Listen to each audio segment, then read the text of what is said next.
My fiancée dumped me out of nowhere, saying she needed to find herself. A week later, she called crying that she still needed my support as a friend. I didn't yell, I didn't beg, I just told her to check the mail. What she found inside made her go silent on the call.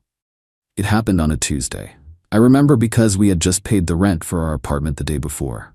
We were sitting on the couch after dinner, and there was no fight, no warning. My fiancée, Megan, just turned to me with a look of calm finality and said she was leaving. After 4 years together, 2 of them engaged, it was over. I need to find myself, she said. It was the oldest cliché in the book, and she delivered it like it was a profound revelation. I feel like I've lost who I am. I need to be on my own to figure things out. This isn't about you, it's about me. I didn't yell, I didn't beg. Years of working as a project manager have taught me that emotions don't solve problems. You just analyze the new data and adjust the project timeline. Our project was over. I just looked at her, at the woman I thought I was going to spend my life with, and I saw a stranger making a business decision. Okay, I said. When are you leaving? My lack of a dramatic reaction seemed to throw her. She probably had a whole speech prepared for my tears or my anger. I'm going to stay at my sister's place for a while, she said. I'll pack a bag tonight and get the rest of my stuff later. And that was that. She packed a suitcase, I helped her carry it to her car, and she drove away. The engagement ring was left on the coffee table. The silence in the apartment was deafening. For a few days, I just went through the motions. I went to work, I came home, I ate dinner alone. I started making a list, the way I do for any project that's gone off the rails. A list of all the things that were now my sole responsibility. All the loose ends from our shared life. Our wedding was supposed to be in 3 months. We had deposits down on everything. A beautiful old barn for the venue, a photographer, a caterer, a band, a honeymoon to Italy, all planned and mostly paid for. For the past year, my life had been a series of spreadsheets and payment plans, all leading up to a day that was now never going to happen. A week after she left, she called. I answered, thinking it was about getting the rest of her things. It wasn't. Hey, she said, her voice small and shaky. How are you holding up? I'm managing, I said. Good, she said. Listen, I know this is hard, but I was hoping that we could still be friends. I still really need your support right now. This is a really confusing time for me, and you've always been my rock. I just sat there, holding the phone, a cold, quiet anger building inside me. My rock. She had just detonated our entire life, our entire future, for a vague journey of self-discovery, and now she wanted me to be her emotional support animal while she was on it. She wanted the comfort of my presence without any of the commitment. She wanted a friend. Okay, I said, my voice flat, we can be friends. Oh, thank God, she said, a wave of relief in her voice. You're the best, Mark. I knew you'd understand. I do understand, I said. But since we're just friends now, there's some stuff we need to clear up. Check your mail tomorrow. She was confused. The mail? Why? Just check it, I said. Talk to you later.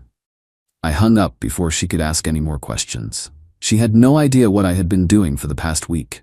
I hadn't just been moping around. I had been working. I had spent every evening on the phone and online, methodically dismantling the future we were supposed to have. And I had kept every single receipt. That night, I assembled a package. It was a thick, 9x12 envelope. Inside, I put a series of documents, each one in its own clear plastic sleeve. Document 1 was a copy of the contract for the wedding venue. I had highlighted the cancellation clause, which stated that the $10,000 deposit was non-refundable. Document 2 was the receipt from the caterer. Their policy was a little more forgiving. They were only keeping half of the $5,000 deposit, so a loss of $2,500. Document 3 was the invoice from the photographer she had insisted on, a trendy artist who demanded a non-refundable booking fee of $3,000. Document 4 was the confirmation of our canceled flights to Italy. I had gotten the flight credit, but the booking fees were gone. Another $500 down the drain. Document 5 was the real masterpiece. It was a receipt for her wedding dress. She had bought it 3 weeks earlier. She had found a designer she loved, and the dress had to be custom made. The total cost was $8,000. She had paid for it on a credit card that was in both of our names, but for which I was the primary account holder. I was the one who paid the bill every month from my personal bank account. I had called the credit card company the day after she left and had her removed as an authorized user. Then I had called the bridal shop. The dress was finished, and per the contract she had signed, it was non-returnable. The full amount was due. The final document in the package was a spreadsheet. On the top, in a clean, bold font, it said, "Project Closure, Wedding." It listed every single non-refundable deposit and cancellation fee. The venue, the caterer, the photographer, the flights. The total came to $16,000. Then I added the $8,000 wedding dress. Grand total, $24,000. At the bottom of the spreadsheet, I had written a simple sentence. Total cost of finding yourself, $24,000. As we are now just friends, I've calculated your half of the shared project cancellation fees. Your portion is $12,000. Please remit payment at your earliest convenience. I put all the documents in the envelope, sealed it, and sent it via overnight courier to her sister's address. It would be there in the morning. The next day, I was at work when she called. I let it go to voicemail. She called again, and again, and again. Finally, on the 5th try, I picked up. I didn't say anything. I just waited. "I got your package," she said. Her voice was trembling with a mixture of shock and fury. "What is this? Are you serious?" "It's a project closure report," I said, my voice calm. "Standard practice. A project closure report?" she shrieked. "You're sending me a bill for our breakup? This is insane. You can't be serious." "Why not?" I asked. "You wanted my support as a friend. Real friends don't stick their buddies with a $24,000 bill for a party they decided to cancel." "You broke the engagement, Megan. You are responsible for the consequences of that decision. This is what those consequences look like in black and white." "I'm not paying this," she yelled. "You can't make me." "You're right, I can't," I said. "But the $8,000 dress is your debt. You signed the contract. It's sitting at the shop, waiting for you to pick it up. If you don't pay for it, I'm sure their collections department will be in touch. As for the other $16,000, if you choose not to pay your half, then you're not a friend. You're just a person who cost me a lot of money. And I don't keep people like that in my life. The choice is yours." She went silent on the call. The silence stretched for a full 30 seconds. I could hear her breathing, the sound of her world collapsing in on itself. She had expected to float away on a cloud of self-discovery, with me as her safety net below. I had just cut the net. "I hate you," she finally whispered. "I know," I said, and I hung up. The fallout was immediate. Her sister, Katie, who she was living with, called me that night, screaming about how I was a monster, how I was kicking Megan when she was down. "She's going through a hard time, and you pull this?" Katie yelled. "Is she going to pay her half of the bills or not?" I asked calmly. "Of course not. You're the one with the good job, you can afford it. You're being petty and vindictive. So she wants the freedom of being single, but the financial benefits of being with me," I said. "That's not how it works. You can tell her the offer stands. Pay her half, and we can be friends. Otherwise, she's just a bad investment I'm writing off." I hung up. Then came the social media smear campaign. Megan posted a long, tearful story on Instagram about how her toxic ex was trying to financially ruin her for having the courage to choose her own happiness. She conveniently left out the details of the $24,000 bill. A few of our mutual friends chimed in with their support for her, leaving comments about how I was a classic case of a man punishing a woman for leaving him. Her post was full of hashtags like healing, self-love, and moving on. I didn't engage. I just sent a single, polite email to the 3 or 4 friends I actually cared about. The subject was, "For your information." In the email, I attached the same documents I had sent to Megan, the contracts, the cancellation receipts, and the spreadsheet. I ended the email with, "This is not a punishment. This is just the invoice for a canceled project. I thought you should have the full story before choosing a side." The narrative changed pretty quickly after that. One of those friends, a guy named Sam, called me and apologized. "Man, I had no idea," he said. "She made it sound like you were just being a jerk. But you just want her to pay for her own wedding dress and half the deposits. That's not crazy, that's just fair." He told me he and a few others had called her out in their group chat, and she had a complete meltdown, calling them all unsupportive and kicking them from the chat. The real fun started a few weeks later. The bridal shop, after weeks of leaving unanswered messages for Megan, finally sent her official account to a collection agency. Her journey of self-discovery now came with threatening letters and a rapidly tanking credit score. She got desperate. She showed up at my apartment one night, unannounced. I was just getting home from the gym. She was crying. Real tears this time. "You have to help me," she begged. "They're ruining my credit. I can't even get approved for my own apartment. Please, Mark, just pay for the dress. I'll pay you back, I swear." "No," I said. "Why are you being like this?" she cried.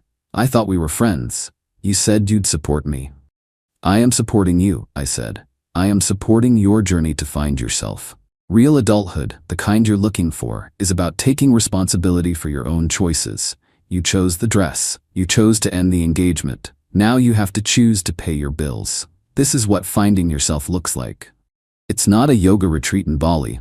It's a call from a collection agency." I closed the door and left her standing in the hallway. The next escalation came from an unexpected source. About a month after the breakup, I was at a work happy hour with some colleagues. One of the guys from the sales department, a guy named Ben who I barely knew, came over to me. "Hey Mark, can I talk to you for a second?" he said. He looked awkward. We stepped outside. "Listen man," he said. "This is probably none of my business, but I feel like you should know. I've been seeing someone, a woman named Megan." I just kept my face neutral. "Okay." "She told me a wild story about her ex-fiancé," he said, looking at me. "A project manager who went crazy after she left him and tried to bankrupt her. She didn't say your name, but we work at the same company and, well, I put two and two together." "And?" I asked. "And I've been dating her for about 2 months," he said. "We met about a month before she broke up with you." My blood went cold. Finding herself wasn't a solo journey. She had lined up my replacement before she jumped ship. "She told me you guys were basically over for a year," he said, looking embarrassed. "She said you were just roommates and that she was trying to find a way out. The whole finding myself thing was just her way of trying to let you down easy." "I see," I said. The betrayal was so much deeper than I had thought. "Look," Ben said, "I'm not a bad guy. I didn't know she was engaged. When I found out the real timeline and when she told me about the money stuff, I started digging. A friend of mine knows your buddy Sam. I heard the real story. I just wanted you to know that I broke up with her last night, and I told her exactly why. Because she's a liar." I shook his hand. "Thanks, man. I appreciate you telling me." So the real reason for the breakup wasn't a journey of self-discovery. It was a simple trade-up, and it had failed. After the conversation with Ben, I thought the worst was over. It wasn't. The next phase of this project involved her parents. I got a call from her father, a man I had always respected. He was a partner at a law firm, and his voice had the kind of calm authority that could make you feel small. "Mark," he said, "Megan has told me about this invoice, and I have to say I'm deeply disappointed. This isn't how a gentleman behaves." "With all due respect, sir," I said, "a gentleman doesn't get left with a $24,000 bill. Megan made a unilateral decision to end our engagement. I'm just allocating the costs of that decision." "This is beneath you," he said, his voice hardening. "You're a successful man. This is a rounding error for you. For her, it's a crippling debt. You are using your financial power to punish her, and I won't stand for it." "So what are you suggesting?" I asked. "You will cease all attempts to collect this so-called debt," he said. "You will pay the bridal shop, and in return, we will consider the matter closed. If you do not, I will be forced to take legal action for harassment." "What grounds for harassment?" I asked. "Intentional infliction of emotional distress," he said, without a hint of irony. "Your actions have caused my daughter severe anxiety and have damaged her reputation." I just laughed. Her reputation was damaged when she lied to our friends, and when the man she left me for dumped her for being a liar. My actions have only brought a little bit of financial reality to her situation. But since you want to talk about legal action, let's do that. I had been doing my own research. I have a signed contract from a bridal shop with Megan's signature on it. That's a legally binding debt. I also have a record of her using our joint credit card for thousands of dollars in personal expenses, which I can prove I paid for. If you want to go to court, we can go to court. We can have her explain to a judge why she believes her ex-fiancé should be financially responsible for a wedding dress for a wedding she canceled to be with another man. How do you think that will look?" There was a long silence on his end. He had expected me to fold. He wasn't used to people calling his bluff. "You're making a mistake," he finally said, and hung up. The lawsuit never came, but the threats weren't over. A week later, I got a call from my own boss. He told me that he had received an anonymous email sent to the company's HR department. The email accused me of creating a hostile work environment by harassing a colleague's new partner. It was a clear reference to Ben and Megan. It was a desperate, stupid attempt to get me fired. My boss, a good man who had been my mentor for years, just asked me one question: "Is there anything I should be worried about?" "No," I said. I forwarded him the email I had sent to my friends with all the documentation. I told him the whole story, including the part about Ben. He called me back an hour later. "Okay," he said. "This is a mess, but it's a personal mess. It has nothing to do with your work here. Don't worry about it. HR is deleting the email. But Mark, be careful. This woman sounds unhinged." The last I heard, her parents had to bail her out and pay for the dress. They were furious. The perfect, carefree daughter who had been on a brave journey of empowerment was suddenly an expensive liability. Her relationship with her sister soured too. Apparently, living with a broke, miserable, and debt-ridden sibling is not as fun as it sounds. Ben, of course, wanted nothing to do with her. She had tried to ruin my career, and he was disgusted. About 6 months after the breakup, I was on a date with someone new. We were at a nice restaurant downtown, and across the room I saw her, Megan. She was on a date too, with a guy who looked a lot like me, only older and I suspected richer. She saw me and her eyes went wide. I was with a beautiful, intelligent woman, and we were laughing. I wasn't just surviving without her, I was happy. She just stared, a look of pure, unadulterated shock on her face. The guy she had written off, the guy she thought would be her loyal, supportive friend forever, had moved on and upgraded. I didn't smirk. I didn't wave. I just gave her a polite little nod, a nod that said, "I hope you found what you were looking for." Then I turned back to my date and forgot she even existed.